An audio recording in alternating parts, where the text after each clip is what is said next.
15, 17, sada aku lupa. Bahwa irobah Tuhan gelar Abraham. Abram menjadi Abraham. Bisa cinta serkai. Sekalian uji Pak. Tadi ganti kalakenda. Iya. Gue 3 tahun kan jela. Kenapa diganti nama Abram menjadi Abraham? Siapa bisa? Saya bilang Siapa bisa jawab? Siapa bisa jawab? Tiket pulang pergi saya kasih. Pulang pergi pada bulan. Siapa? Nggak ada? Nggak ada. Kalau nggak ada, itu dari Kejadian 17. Abram artinya singkatan dari Aba. Ada kita, ada kamu. Si leboh, anak tak leboh nah, bapak nak, bapak. Ada bahasa Ibrani, Abba katanya. Ram itu tinggi. Jadi bapak semua bangsa yang tinggi. Tapi dirubah, ya kenca isunat kerina si laki ras keturunan dirubah gelarna dari Abram menjadi Abraham. Itu Tuhan sendiri yang merubah namanya dalam Kejadian 18. Apa artinya Abraham? Apa bedanya dari Abram? Abraham artinya Abba Raham. Abba itu bapa, Raham itu jamak dari Ram. Kalau Abram bapa dari orang yang tinggi, ya orang tinggi menyebut Abba, Abram bapaknya. Kalau Abraham orang yang banyak menyebut dia bapaknya. Karena disitulah dijanjikan bangsa yang banyak. Nah sekarang apa tafsirannya? Ya terpaksa kita ikut aturan mainnya si Paulus. Apa tafsirannya?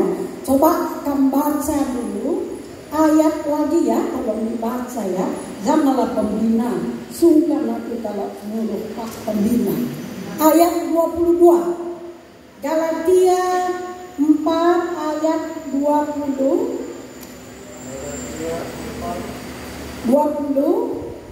sampai 23. Galatia 4 ayat 22 sampai 23. Ayat 22 sampai 24 dikatakan di sini,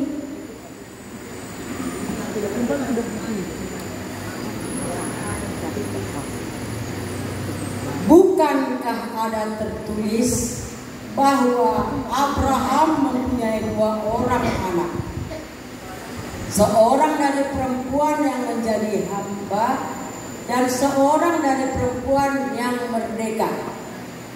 Namun anak dari perempuan yang menjadi hambanya itu dilahirkan seperti biasanya, sedangkan anak dari perempuan yang merdeka itu dilahirkan karena janji. Satu lagi ayat 24. Ini adalah suatu Kiasan. Sebab kedua perempuan itu adalah 2 ketentuan Allah. Yang satu berasal dari Gunung Sinai dan melahirkan anak-anak persembahan. Itulah Hagar. Satu lagi ayat 25. Hagar ialah Gunung Sinai di tanah Arab. Ia sama dengan Yerusalem yang sekarang, karena ia hidup dalam perhambaan dengan anak-anaknya. Bujur. Nah, Jadi di sini karena pembina matanya masih tajam. ya, puji Tuhan, walaupun 70 lebih ya, puji Tuhan. Jadi Paulus mulai menafsir kiasannya, lambangnya, maknanya.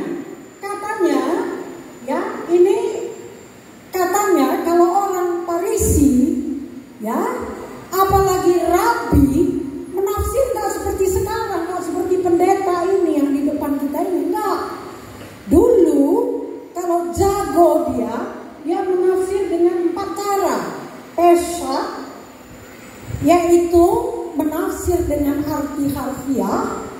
Yang kedua, ramas, menafsir dengan arti yang tersirat.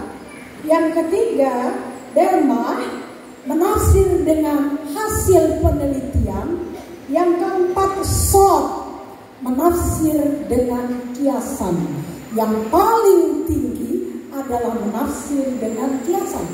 Jadi Paulus ini bukan saja ahli Taurat, dia rabi. Maka dia tafsirlah Abraham, Hagar, Sarai, Ishak, Ismail seperti tertulis dalam Perjanjian Lama dengan kias. Ya, maksudnya bagaimana? Dua perempuan tadi, Hagar dan Sarah, tadi dikatakan dua apa? Masih ingat kan? Dua ketentuan Allah. Ya. Hagar itu budak, berasal dari Gunung Sinai.